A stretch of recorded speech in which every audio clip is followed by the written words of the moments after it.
It was supposed to be one of the happiest evenings of our lives.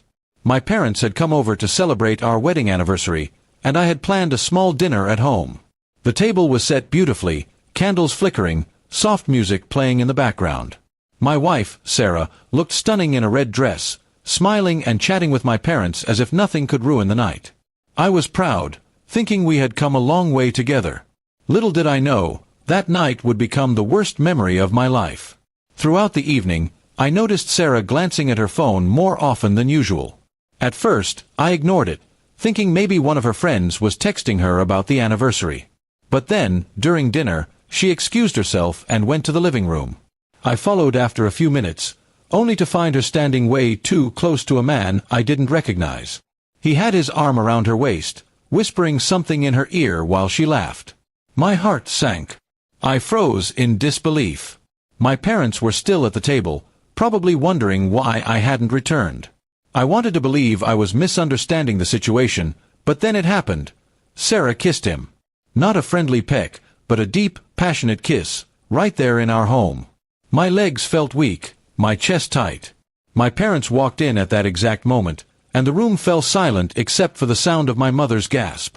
The man smirked, as if proud of himself, while Sarah pulled away, suddenly realizing what she had done in front of everyone. My father's face turned red with anger. My mother looked heartbroken. I could feel my dignity shattering right there. I didn't shout. I didn't scream. I simply told the man to get out of my house, my voice trembling but firm. He walked out slowly, not even apologizing. Sarah tried to explain, saying it was a moment of weakness, that she had been feeling neglected lately. I couldn't believe what I was hearing. Neglected?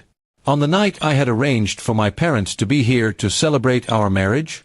My father stood between us, telling her there was no excuse for such disrespect. The rest of the evening was painfully silent.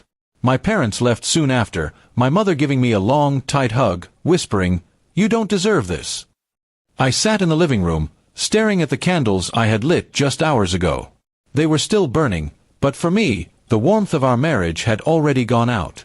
Sarah kept trying to talk to me over the next few days, sending long messages and apologizing. But every time I pictured that kiss, every time I remembered the look on my parents' faces, I felt sick. I knew I couldn't stay married to someone who could betray me so easily, and so publicly. 1 week later, I filed for divorce. I didn't care about the gossip or the judgment from others. My pride, my self-respect, and my peace mattered more. When Sarah was served the papers, she broke down, saying she never thought I would go through with it. But I had no choice. She didn't just break our vows, she humiliated me in front of the two people who mean the most to me. During the divorce process, I stayed with my parents for a while. My mother cooked my favorite meals, and my father quietly supported me, though I could see the disappointment in his eyes, not at me, but at the fact that my marriage had ended this way. They both reminded me that I was still young, that I had a future beyond this betrayal. Sarah tried to fight for some of the property, but I didn't even care about losing a bit of money. I just wanted a clean break. The sooner I could close this chapter, the better. I signed whatever I needed to sign, as long as it meant I could move on. When the divorce was finalized, I felt a strange mix of relief and sadness. I had loved her once, deeply. But love without trust is nothing. No matter how much I replayed the night in my head, there was no version of it where I could forgive her. Months passed, and I began rebuilding my life. I started going out more, meeting new people, focusing on my career. My parents stood by me through it all, never once making me feel like I had failed.